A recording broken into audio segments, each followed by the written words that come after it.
Bonjour, bonjour chers Ivoiriens, bonjour chers Ivoiriennes, je suis Herman, Herman, je suis un Ivoirien et je suis sur cette chaîne Herman parle politique.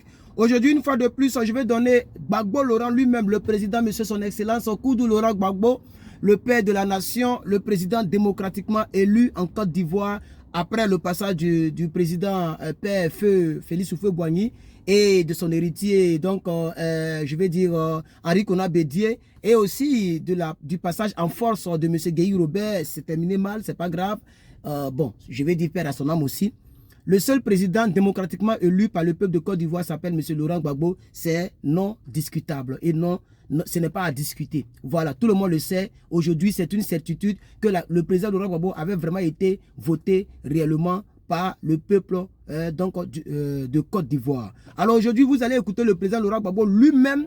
On attend dire par les pro-Adomouton et plusieurs cyberactivistes pro-RHDP dire que le président Gbagbo Laurent, quand il était au pouvoir, il n'a rien fait. Il a pu passer son temps à aller donc à la rue Princesse. Il passait son temps à danser avec tous ces ministres des danseurs. Ce sont des gens qui étaient des refondateurs, qui n'ont rien fait de leur programme. Alors ici, maintenant, nous sommes en 2010, en pleine campagne, malgré que le pays a été coupé en deux. Après 2 ans, il n'a même pas terminé 2 ans, puisque c'est en 19 septembre 1999 que les gens sont venus bombarder. Septembre, c'est pas décembre. Donc, il n'avait même pas terminé ces 2 ans que les rebelles et les Soro Guillaume, les Ibrahim Koulibaly, les Ouattao, père à son âme, ben, je ne sais pas si son âme est sur le père, ça c'est eux qui voient, les...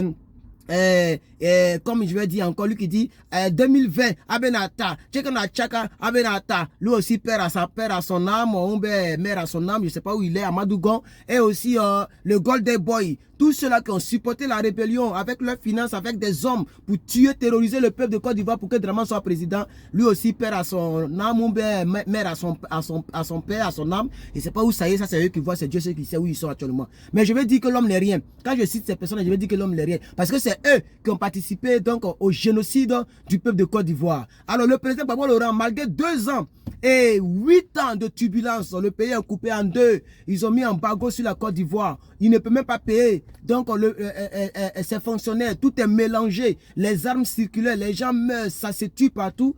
Le président Laurent Gbagbo a fait quelques grains. On va l'écouter lui-même en exclusivité, entièrement, qui va défendre donc ce dossier et qui va mettre fin au débat à ceux qui nous disent, à nous les cyberactivistes pro Gbagbo, que quand Gbagbo était au pouvoir, il n'a rien fait. Gbagbo n'a vraiment rien fait.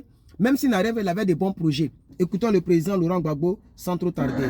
Si je suis au pouvoir, que le prix du cacao augmente, le prix du goût du cacao, Borsan, augmentera. Quand je suis arrivé au pouvoir, le cacao était acheté à 400 francs le kilo Borsan. Aujourd'hui, il est acheté à 1100 francs. Aujourd'hui, il est acheté à 1100 francs. Qui dit mieux? Qui dit mieux? Qui dit mieux? Qui dit mieux? Je suis arrivé... C'est vrai ou c'est faux? Au pouvoir aussi, on me dit, je trouve le papier, il y a la loi de 1983 qui met la capitale à Yamoussoukro. Écoutez, j'étais contre. En 83. Vous qui dites, Gbagbo n'a rien fait là. En France, mais j'étais contre. Et je vais vous expliquer pourquoi j'étais contre. Houphouët-Boigny était président de la République. Et il a introduit une loi par le biais du maire d'Abidjan, Emmanuel Gulo, un projet de loi, une proposition de loi, pour que la capitale aille dans son village. J'ai dit, si on fait ça, tous les présidents vont être tentés de mettre la capitale dans leur village. Est-ce que vous avez vu, non?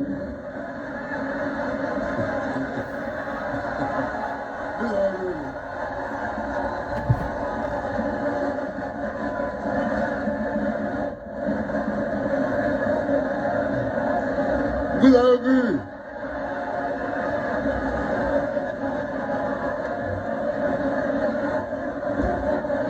Mais maintenant, Oufou est mort. Je suis président et moi je ne suis pas de Yamoussoukro. Donc je suis à l'aise pour construire Yamoussoukro. C'était pour empêcher, et il faut le faire, il faut empêcher peut-être qu'il faut voter un additif à cette loi. Il faut empêcher qu'on nous promène nos capitales de village de chef d'État en village de chef d'État. Pour qu'on n'amène pas la capitale à maman, demain, après demain, Maintenant, on peut bâtir Yamoussoukro. On peut bâtir Yamoussoukro. Nous sommes en train de faire, à mon avis, quelque chose de très important. C'est l'autoroute qui arrive à Yamoussoukro, qui est déjà arrivée à Yamoussoukro. On a commencé à bitumer. J'ai demandé au frère Fakouri de faire une déviation pour que les gros camions. Donc vous comprenez, quand le président Laurent Gbagbo est venu au pouvoir, il a commencé à mettre en pratique, mais ce qu'il avait promis aux Ivoiriens.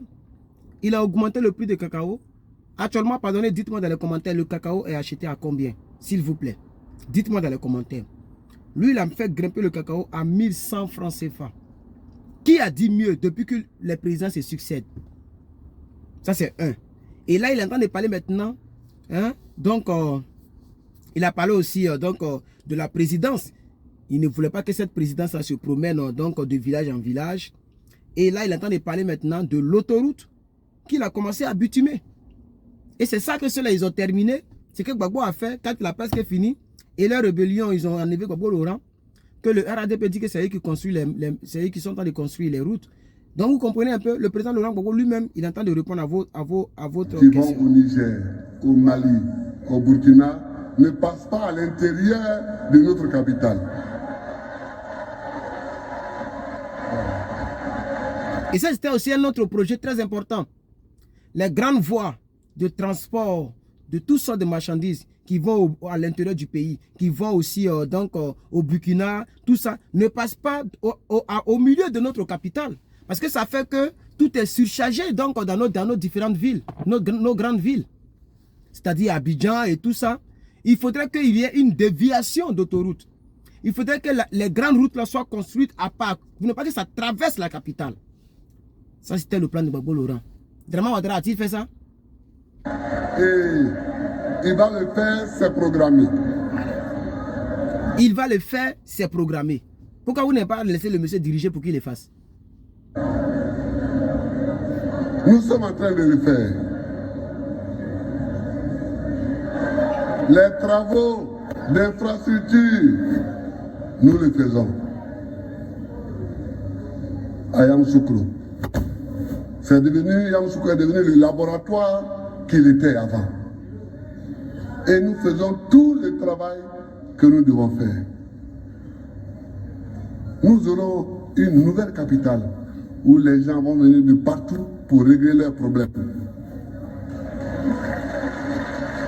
Chers amis, mais on ne s'arrête pas là. Les chantiers ne s'arrêtent pas là. Vous savez que nous sommes en concurrence avec les autres ports d'Afrique. Quand je suis arrivé au pouvoir, le port d'Abidjan manipulait seulement 14 millions de marchandises par an. J'ai dit à Gosso, viens ici. Toi, tu ne seras pas ministre pour le moment. Tu vas être directeur du port. Mais avant la fin de mon premier mandat, il faut que tu amènes les marchandises à 20 millions de tonnes. Aujourd'hui, nous sommes à 25 millions de tonnes. Qui dit mieux? Est-ce que ce qu'il a dit là, c'était vrai ou bien c'était faux? Il était en pleine campagne. Lui-même, il avait dit que s'il faut que ça arrive à 20 millions, ils sont à 25 millions de tonnes. Le port autonome d'Abidjan travaillait. Le pays fonctionnait. L'argent rentrait.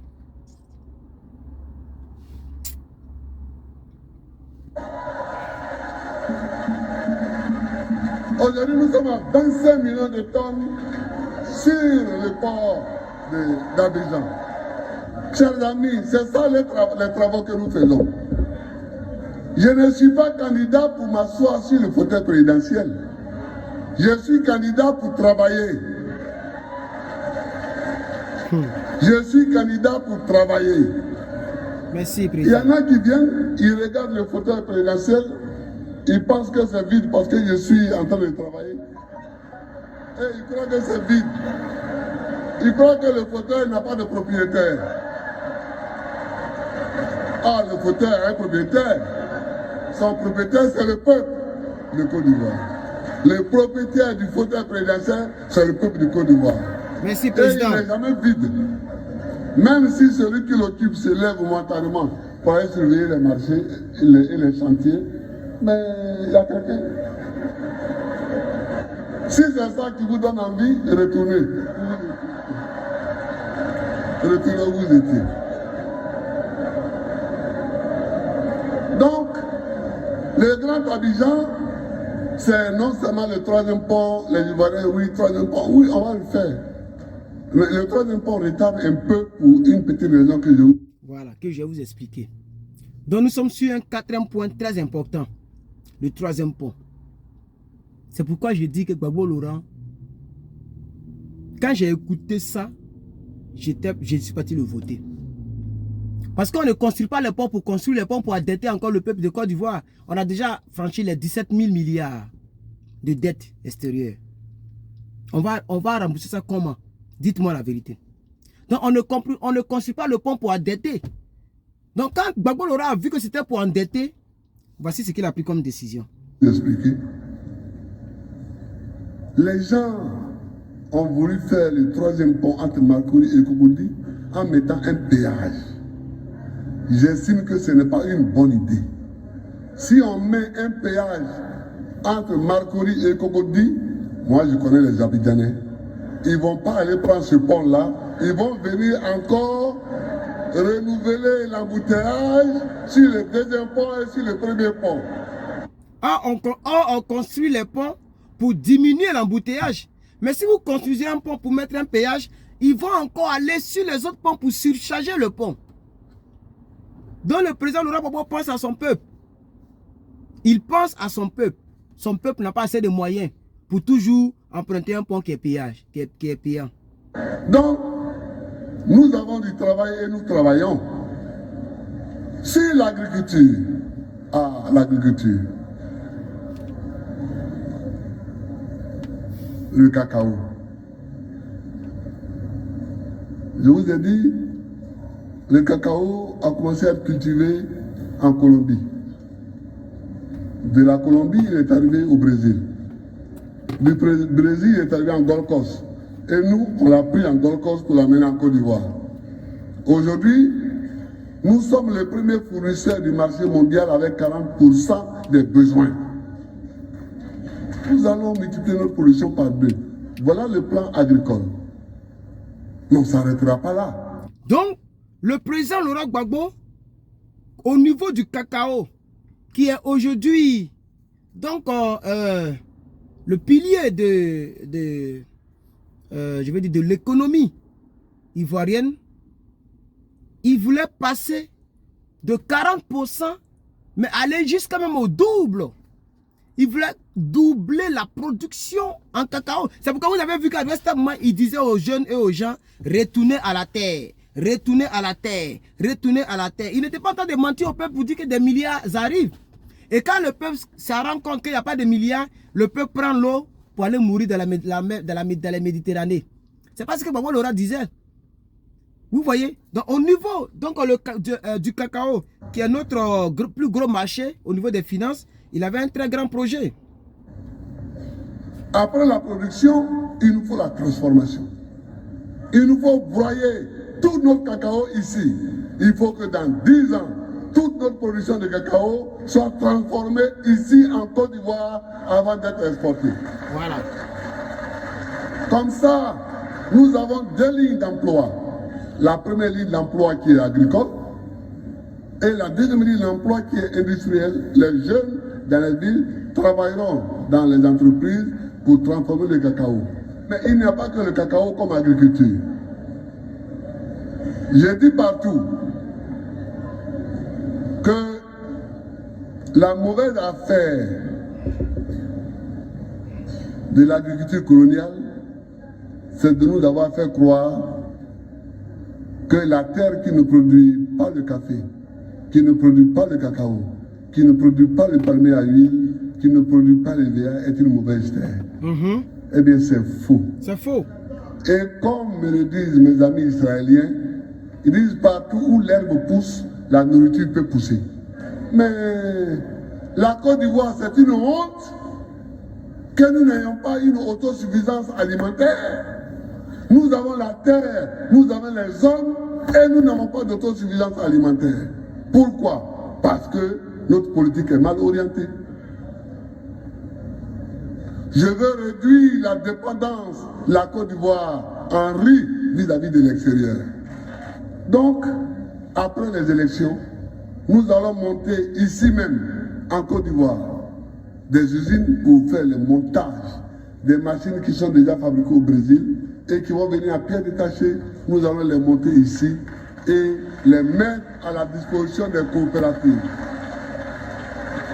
C'est ça que nous allons faire. Un homme qui avait des grands projets comme ça, ils n'ont même pas laissé le monsieur faire tout pour arriver, donc pour faire son projet. Il nous faut produire du riz, du manioc, de l'igname, du sorgho, du mil. Tout ce que nous mangeons, il nous faut le produire. Et pour le commerce, il faut que les Ivoiriennes et les Ivoiriens se lancent dans un commerce parce qu'il y a la place pour le commerce. Nous allons créer une banque pour l'emploi. Moi, je ne dis pas que je vais vous distribuer des milliards. Je dis on va créer une banque pour l'emploi. Je ne dis pas que je vais vous distribuer des milliards. Où vous allez emprunter. La femme qui veut 300 000 francs, elle emprunte 300 000. Elle veut faire son petit aloco. Si elle veut 300 000, elle emprunte 300 000. Elle dit, je vais rembourser tant en notes. Le jeune qui veut faire son petit garage, on lui dit, tu veux, comme il dit, je veux 2 millions. On lui prête des 2 millions. Il monte son petit garage, on le forme un peu. Il fait son garage, il mange, sa femme mange, ses enfants mangent. C'est ce qu'il cherche. Donc nous allons créer une banque pour l'emploi avec une succursale dans chaque département. Chers amis, voilà ce que nous allons faire. Les Ivoiriens sont des hommes capables. Ils sont des hommes capables de se gouverner. Ils sont des hommes capables d'organiser leurs élections. Les Ivoiriens n'accepteront jamais qu'aucune de leurs institutions ne soit sous tutelle. C'est pourquoi je suis devant vous. C'est pourquoi je demande vos suffrages. Je demande vos suffrages pour relever la Côte d'Ivoire. Que Dieu vous bénisse. Que Dieu bénisse la Côte d'Ivoire. Chers Ivoiriens, chers Africains, vous venez d'écouter le président Laurent Gbagbo, monsieur son Excellence, en 2010, lorsqu'il était en train de faire sa campagne. Alors, je pense que nous allons lui donner encore le fauteuil, attendant qu'il rentre d'abord. Et selon le développement du peuple de Côte d'Ivoire, je sais que Gbagbo Laurent reviendra au pouvoir pour accomplir tout ce qu'il a dit. Il a fait des très bons projets. Donc, je voulais juste, c'était juste un rappel et juste donc pour écouter le président. Donc, voilà, portez-vous bien et puis que mon Dieu vous bénisse abondamment.